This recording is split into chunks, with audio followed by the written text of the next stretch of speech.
Hola, nosotros somos Emiliano y Ana Paula y les vamos a hablar esta vez de revisión crítica de literatura biomédica. Bueno, como introducción sabemos que como estudiantes de medicina, profesionales de la salud, futuros doctores, pues debemos de mantenernos actualizados con información científica. ¿Para qué vamos a necesitar estar actualizados? Bueno, cuando se nos presenta una problemática o un paciente y queramos pues la mejor decisión. Para esto vamos a utilizar la investigación para obtener esta información de nuevos tratamientos o ya sea comparar unos con otros, conocer la etiología de alguna enfermedad que no está bien descrita, sensibilidad en el diagnóstico, en pruebas o bien el pronóstico que pueda tener nuestro paciente. Para esto debemos saber analizar y sintetizar pues toda la evidencia que encontremos respecto al tema que estamos buscando. Como antecedentes, esta iniciativa surgió en los años 80 por el Departamento de Epidemiología Clínica y Bioestadística de la Universidad de McMaster. Ellos en esta iniciativa comenzaron a utilizar este modelo como para analizar críticamente los artículos. El modelo se llamaba Reader's Guides. Y en 1992 se trabajó con esta perspectiva de la medicina basada en evidencias, donde en vez de Reader's Guide se dieron cuenta que pues cada artículo después de analizarlo tenía que tener como un fin. ¿Y cuál es el fin? Pues que se puede utilizar en la clínica. Entonces empezó a llamar User's Guides. Y bueno, nosotros sabemos que tenemos a veces problemas para elegir los estudios que vamos a utilizar o los artículos. Entonces, para esto necesitamos aplicar metodología científica, que pues el primer paso sería definir el problema el que estamos buscando. Luego lo transformamos en una pregunta que se pueda contestar para permitir una respuesta. Debemos de aplicar una estrategia de búsqueda en una fuente de información apropiada, como ya vimos hace muchas clases, cómo son esas estrategias de búsqueda en estas como plataformas. Y por último, analizar la información y resumir la evidencia encontrada. En la próxima diapo tenemos un diagrama del proceso para el análisis crítico de un artículo biomédico. Y como este diagrama lo dice, pues sería plantearnos el problema clínico, formular una pregunta con ese problema. Esto tiene que ver mucho con preguntas pico, cómo te vas a formular la pregunta y qué realmente estás buscando. Buscar la evidencia disponible, utilizar fuentes de información, valoración crítica de la evidencia, utilización de guías del usuario, que ahorita les vamos a explicar cómo funcionan estos para valorar críticamente cualquier artículo, cualquier información que estemos encontrando, y cuál es el último paso, pues el objetivo es aplicación en la práctica clínica. El segundo paso es la evaluación crítica, ya que una vez elegiste un artículo que tú piensas que sí puede tener la información que tú estás buscando, pues el segundo paso vas a evaluar 3 aspectos importantes, que son la validez interna, el impacto y la validez externa. Ahorita les vamos a explicar cada uno de ellos, pero en este diagrama que viene, la validez pues es la proximidad a la verdad, el impacto es el tamaño del efecto, junto con la aplicabilidad, que es la utilidad en nuestra práctica clínica. Todo esto nos va a dar una integración que al final vamos a poder tener una valoración crítica combinado con la experiencia clínica que tengamos y combinado con las características biológicas del paciente, pues podremos llegar a un diagnóstico certero o un tratamiento funcional. Como primer punto tenemos la validez interna. Este concepto lleva implícito la metodología y el diseño empleado para que garanticen que los resultados no sean sesgados.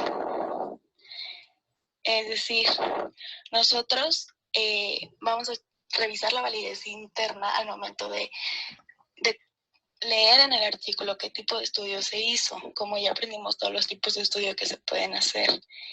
Y sabemos que hay unos más certeros que otros, pero el simple hecho de cómo dividen a los grupos, cómo tienen seguimiento con los pacientes, etcétera, etcétera. Si el investigador metió mano o tuvo algo que ver, pues sabemos que puede haber un sesgo ahí. Entonces es importante conocer la metodología que se utilizó. Como características principales que debe tener un artículo para tener validez interna sería una pregunta o objeto claramente definido, como ya lo mencionamos, procesos de asignación aleatoria y enmascaramiento, eso lo tiene que mencionar para que tú te des una idea. Similitud de las características de los grupos de estudio, puede haber un sesgo cuando los grupos de estudio son muy diferentes entre sí y tienen características físicas que probablemente puedan crear un falso positivo a los resultados. Y la muestra de como ya les mencioné, tengo un seguimiento adecuado. Y en la siguiente diapositiva tenemos una tabla parecida, pero estas son preguntas de detalle, porque ya entramos a detalle. Y tenemos pues las preguntas guía. Pues es prácticamente todo lo que ya les mencioné. La segunda parte que debemos de revisar es el impacto del artículo. ¿Qué es el impacto? Ese estudio que se relaciona con el tamaño del efecto. El impacto, pues el tamaño del efecto en la población, los resultados que obtengas. Entonces se trata de valorar la magnitud de efecto y se mide a través de lo que ya hemos aprendido. La razón de probabilidades, el número necesario de tratar, el número necesario de dañar, el cálculo de riesgo relativo, todo esto nos va a dar una dimensión del efecto que tiene ante la población estudiada. También tiene como objeto determinar la precisión con la que se entregan los resultados. Se utiliza la determinación de los intervalos de confianza. Aquí sabemos que debe de ser de 95% o mayor.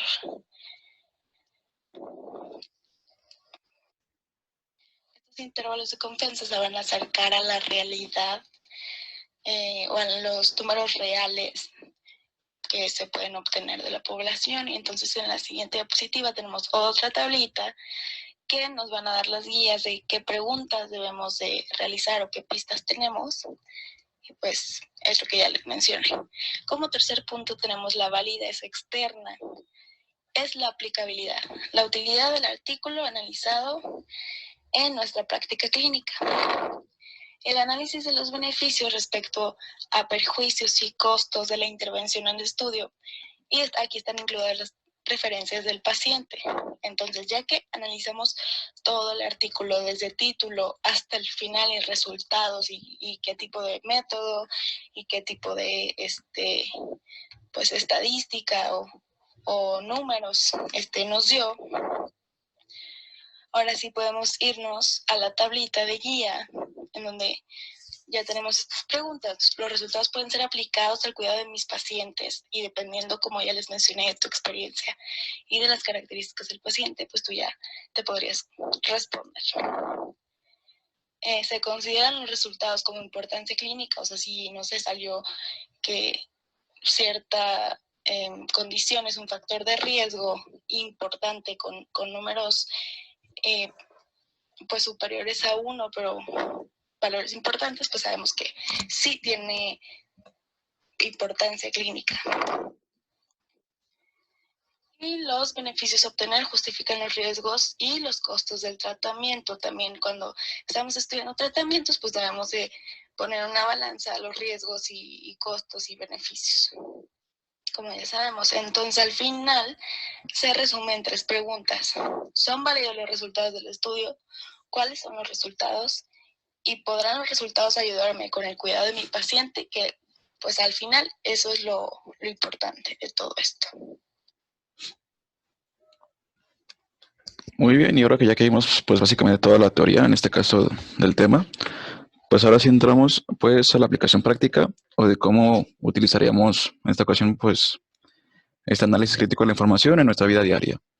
Para esto pues hay que saber, bueno, ya sabemos de hecho que existe una cantidad muy grande de publicaciones de todo tipo en todo el mundo, desde artículos, ensayos clínicos, inclusive libros. Entonces, muchas veces que estas publicaciones sean publicados, para la redundancia, por instituciones importantes o de renombre, cabe aclarar que no significa que eso sea un equivalente de calidad. Para esto es que se desarrollaron técnicas para discriminar o tamizar si estos artículos o publicaciones ameritan ser leídos o no, si vale la pena dar nuestro tiempo o no lo vale la pena. Para esto, para elegir una buena fuente, tenemos que tomar en cuenta varios aspectos. Primero que nada, evaluar la trayectoria del autor. En este caso, ver grandes rasgos si el autor pues tiene esa expertise en el tema. También, identificar si el lugar en el que se realizó el trabajo pues es un lugar accesible, por así decirlo. Un lugar que sea, por así decirlo, de primer mundo. ¿Para qué? Para ver si el trabajo es reproducible en cualquier parte del mundo. Número 3. Lectura del resumen evaluando su objetivo. En ese caso, con que te leas el resumen o el abstract de cualquier artículo, pues te puedes dar cuenta si contiene la información que tú buscas. Entonces es importante siempre, siempre, siempre leer el resumen. Y asimismo, una vez que ya estás en el resumen, pues evalúa si el método que se aplicó al artículo, si es metodológicamente adecuado. Y por último, que no, pero no menos importante, es sobre si tiene relevancia clínica y si es aplicable a nuestros pacientes. Para esto, como bien nos mencionaba Ana Paula, tenemos las famosas guías de usuarios. En este caso son herramientas las cuales contienen elementos claros y concisos, los cuales nos permiten evaluar la calidad de los artículos y sus resultados. ¿Para qué? Para ver si estos pueden ser aplicados o no en el cuidado de nuestros pacientes. Esta va a estar compuesta por dos columnas. De lado izquierdo va a tener una guía como tal y en la parte derecha una serie de pistas o preguntas en la que nos van a ayudar a responder las preguntas, por decirlo, más rápido. Ahora, para esto, esta tabla, como bien ya hemos visto en algunos ejemplos que nos puso Ana Paula, está compuesta de tres partes, por así decirlo. Primero que nada, la primera parte nos habla de que si los resultados son válidos en el estudio. Para esto, nos otorga tres preguntas de eliminación. La primera es, ¿se orienta el artículo a la pregunta claramente definida o al título del artículo? Sí, no, no se puede decir. Así son tres opciones. Después, ¿fue aleatoria la asignación de los pacientes al tratamiento? Sí o no, no se puede decir. Aquí es importante que sea aleatoria. ¿Para qué? Para que no exista un sesgo. Después, y última pregunta, ¿fueron adecuadamente considerados hasta el final del estudio los pacientes que entraron a él? Sí o no, no se puede decir. ¿Esto para qué? Pues para ver si, por ejemplo, si de un tal grupo de pacientes que entraron al estudio, pues si no les salieron una cantidad importante, por lo que el estudio no puede ser como que representativo una vez que los pacientes hayan salido. Entonces, si el artículo no responde adecuadamente a estas tres preguntas, pues lo que se aconseja es no seguir con la lectura de este artículo, ya que no está completo, por así decirlo. Ahora, a este punto se pueden agregar unas preguntas de detalle, las cuales nos pueden dar un poquito más de margen, por así decirlo, pero pueden no agregarse. En un segundo apartado, pues tenemos como que la evaluación de cuáles fueron los resultados.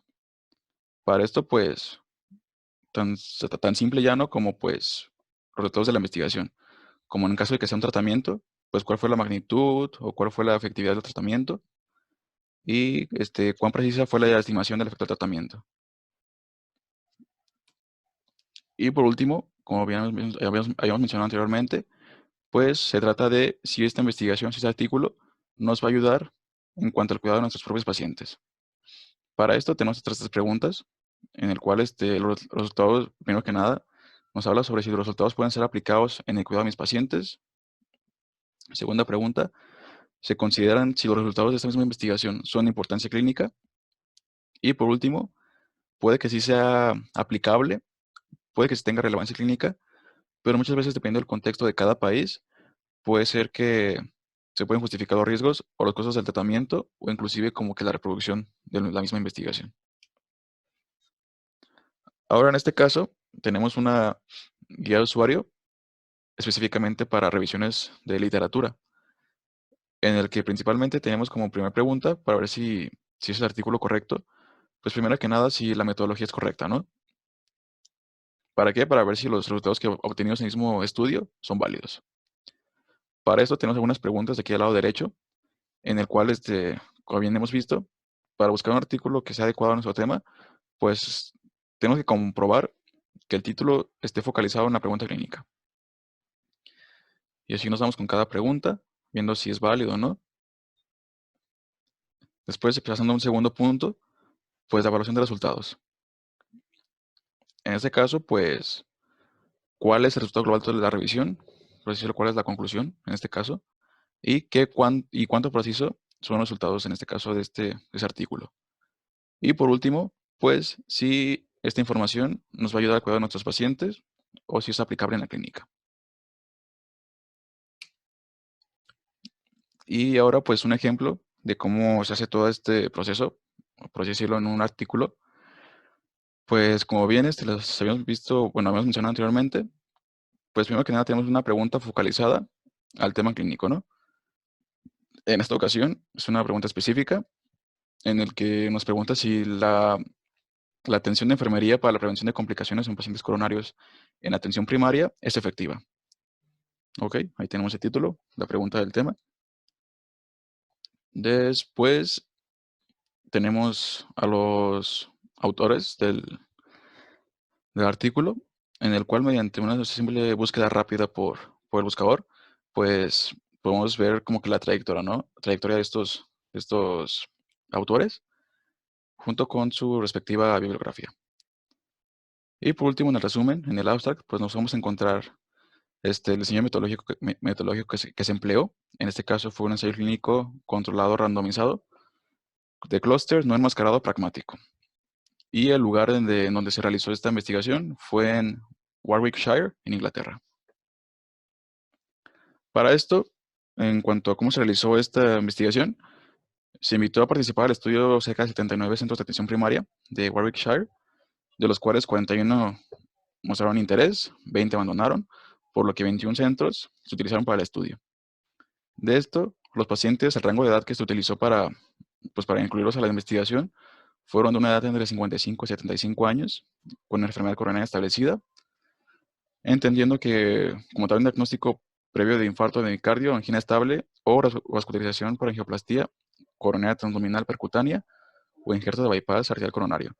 Entonces, como tal, si tenían alguna de estas, por así decirlo, de patologías o presentaciones, pues iban a ser incluidos en la investigación.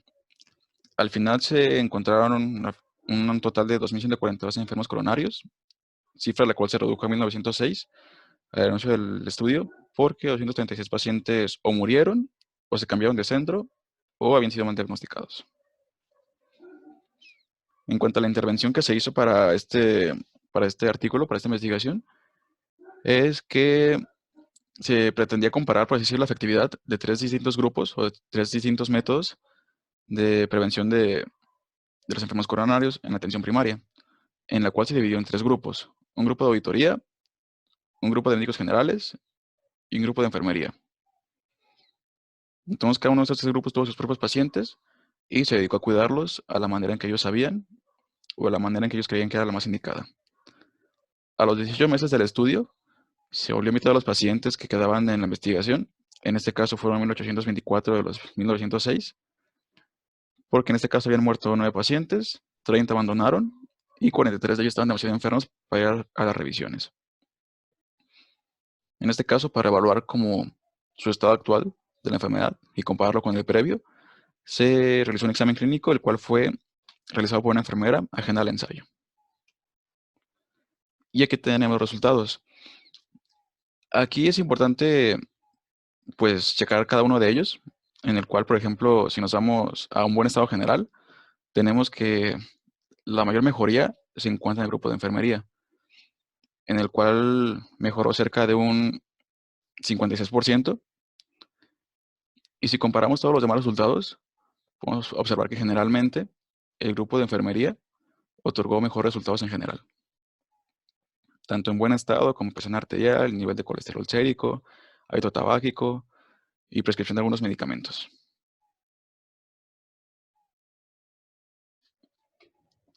en cuanto a la evaluación de este artículo para ver si nos va a servir para nuestros fines, por así decirlo, pues podemos ver que primero que nada se trata de un ensayo clínico controlado, randomizado, no enmascarado. Esto quiere decir que, bueno, primero que nada, que sea controlado, pues nos garantiza una fiabilidad en el punto científico, ¿no? Sin embargo, este fue un estudio no enmascarado, por lo que tanto profesionales como los pacientes habían sido informados de que se iba a realizar una investigación, se iba a realizar un proceso de experimentación, entonces por lo cual se podría pues dar un sesgo en la evaluación, ¿no? Pero también hay factores que nos ayudan, por decirlo, nos dan puntos a favor en la validez interna. En este caso, algo que lo favorece es que es un grupo muy grande, a pesar de que tuvo algunas bajas, por así decirlo, por lo que sigue siendo representativo. Además de que todos los pacientes de los tres grupos tienen características similares en cuanto a enfermedad coronaria, por lo cual son perfectamente comparables. Asimismo, otro punto importante es la validez externa.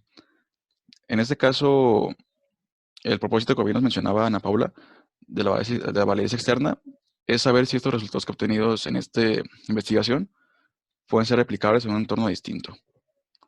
Para esto,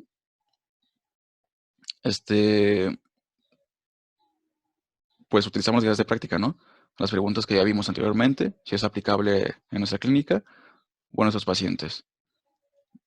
Sin embargo, muchas veces los resultados de estas investigaciones no pueden ser adoptadas de una manera sencilla en un entorno diferente, ya que pues supondría muchos cambios organizativos y de funciones del personal, no solo de enfermería, hablando de cualquier tipo de investigación. Entonces, por lo mismo de que en este caso, si se vieron resultados en este artículo, en esta investigación, que fue en Warwickshire, que tiene un servicio ya como tal de enfermería, imaginemos que lo queremos replicar en México, por así decirlo. En este caso, el cambio de la ideología del personal, pues va a ser muy difícil, ¿no? Para empezar. Después, cambio administrativo, cambio de técnicas. Entonces, para poder plantear todo este sistema en otro sistema, pues está un poco complicado, ¿no? Por lo tal, se podría decir que este artículo no tiene aplicación clínica en nuestro medio. Y pues de nuestra parte sería todo. Espero que no haya quedado ninguna duda. Si hay alguna duda, pues la respondemos en clase. Y aquí están nuestras referencias. Por su atención, muchas gracias.